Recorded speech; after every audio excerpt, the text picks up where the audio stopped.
నేను అందుకనే మిమ్మల్ని అందరినీ ఓటాడు, నెట్వర్కింగ్ చాలా ముఖ్యం లైఫ్లో. ఈ విషయం మళ్ళీ చెప్తున్నా మీ అందరికీ. మన ఇంట్లో మనం ఉంటే మన ఉద్యోగం మనం చేసుకుంటే మనం బ్రతుకుతాం, కానీ నెట్వర్కింగ్ చేస్తే మీరు అనుకున్న విజన్ కోసం మీరు ముందుకు పోవడానికి చాలా ఈజీ అవుతుంది.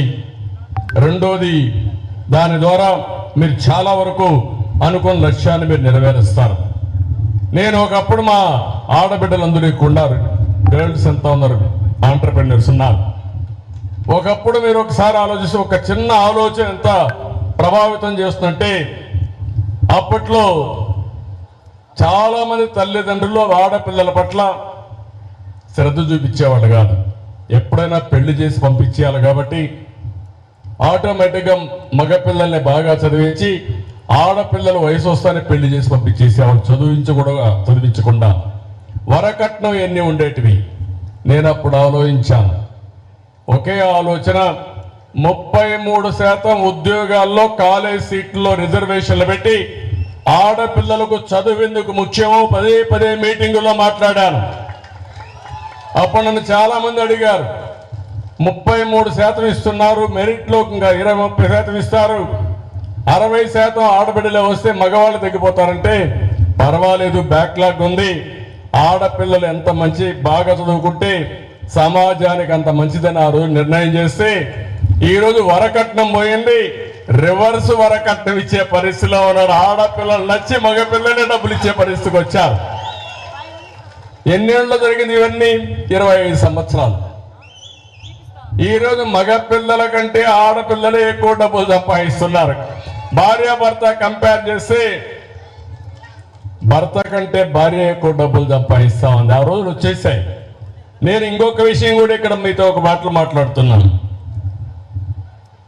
ఎగో ప్రాబ్లం ఫ్యామిలీస్ రాకుండా ప్రపంచంలోనే భారతదేశంలో ఉండే కుటుంబ వ్యవస్థ ఏ దేశానికి లేదు. ఈ విషయం మీరు గుర్తుపెట్టుకోవాలి. ఏ కులం కానీ, ఏ మతం కానీ, ఏ ప్రాంతంలో సరే భారతదేశంలో ఉండే కుటుంబ వ్యవస్థ ప్రపంచానికి ఆదర్శం. తల్లిదండ్రులు పిల్లల గురించి ఆలోచిస్తారు, పిల్లలు తల్లిదండ్రుల గురించి ఆలోచిస్తారు. సోషల్ సెక్యూరిటీ ఉంటుంది, ఒక బాండ్ ఉంటుంది. మనం ఎన్ని కష్టాలు పడినా సాయంత్రం ఇంటికి వస్తే కష్టాలు మర్చిపోయి మళ్ళా రీఛార్జ్ అయ్యే వ్యవస్థ భారతదేశంలో కుటుంబ వ్యవస్థ అని చెప్పి కూడా నేను మీకు తెలియజేస్తున్నా. ఈ వ్యవస్థను కూడా మనం కాపాడుకోగలిగితే ఇది ప్రపంచానికి ఆదర్శం అవుతుంది. ఇక్కడ నేను ఒక మాట మిమ్మల్ని కోరుతున్నా. ఆంధ్రప్రదేశ్ రాష్ట్రంలో అన్ని వ్యవస్థలు భ్రష్టు పట్టాయి. నేను ఇక్కడ నాకంటే మీకు బాగా తెలుసు, నేను ఆ విషయాలు మీతో మాట్లాడడం లేదు. నేను ఇక్కడ ఒక సంకల్పాన్ని చేశాను. ఈరోజు P3 మోడల్ ఉంది, పబ్లిక్ ప్రైవేట్ పార్ట్నర్షిప్. మీకు ఫ్లైఓవర్స్ అన్నీ వచ్చాయి, రోడ్లన్నీ వచ్చాయి, ఎయిర్పోర్ట్లు వచ్చాయి, పవర్ సెక్టర్ వచ్చింది. ఇవన్నీ కూడా PPP మోడల్లో వచ్చాయి. PPP మోడల్లో యూజర్స్ పేమెంట్ల కింద టోల్ గేట్స్ కానీ ఏదైనా మీరు తీసుకోండి, లేకపోతే ఛార్జెస్ కింద పెట్టే పరిస్థితికి వచ్చారు. దీనివల్ల ఏమైందని మీరు ఆలోచిస్తే సంపద విపరీతంగా పెరిగే పరిస్థితి వచ్చింది. కానీ ఆ సంపద కొంతమందికే పరిమితం అయ్యే పరిస్థితి వచ్చింది. నేను అందుకే నా జీవితంలో ఎన్టీ రామారావు గారి స్ఫూర్తితో పేదరికం లేని సమాజాన్ని చూడాలనేది నా జీవిత ఆశయం. అయితే మాటల్లో చెప్పడం కాదు. నేను అందుకనే ఒక ఆలోచన మీ మైండ్లో కూడా వదిలిపెడుతున్నా. మేధావులు కాబట్టి, చదువుకున్నారు కాబట్టి మీరు కూడా ఆలోచించండి. సంపద సృష్టించడంలో ఎలాంటి రిఫార్మ్స్ తీసుకోవాలో నాకు గైడ్ చేయండి. అదే సమయంలో P4 మోడల్ ద్వారా పబ్లిక్ ప్రైవేట్ పీపుల్ పార్ట్నర్షిప్, అంతకుముందు పబ్లిక్ ప్రైవేట్ పార్ట్నర్షిప్, ఇప్పుడు పబ్లిక్ ప్రైవేట్ పీపుల్ పార్ట్నర్షిప్ ద్వారా పేదరికం లేని సమాజాన్ని నిర్మాణం చేయాలని, ఆర్థిక అసమానతలు తగ్గించే వ్యవస్థకు శ్రీకారం చుట్టాలనేది నా ఆలోచన.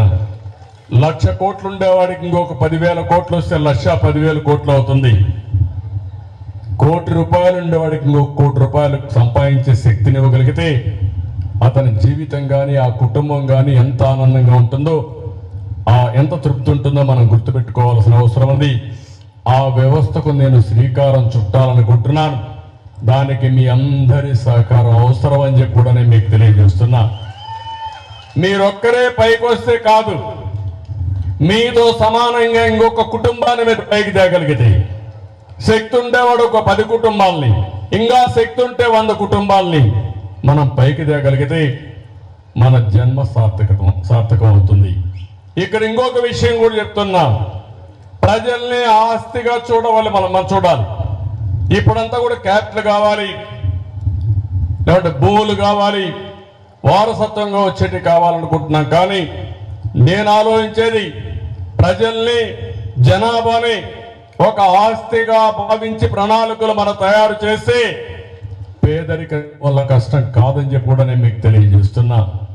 దీనికి కావాలని స్కిల్స్ అప్గ్రేడ్ చేయడం, అనునిత్యం ఒక కుటుంబాన్ని గురించి ఆలోచించి 5 మంది వ్యక్తులుంటే ఏజ్తో సహా, వాళ్ళ చదువుతో సహా, వాళ్ళకు ఉండే స్కిల్స్తో సహా, వాళ్ళ ఆస్తుపాస్తులన్నీ కూడా దృష్టిలో పెట్టుకుంటే, నేను ఒక సాధారణ కుటుంబంలో పుట్టాను.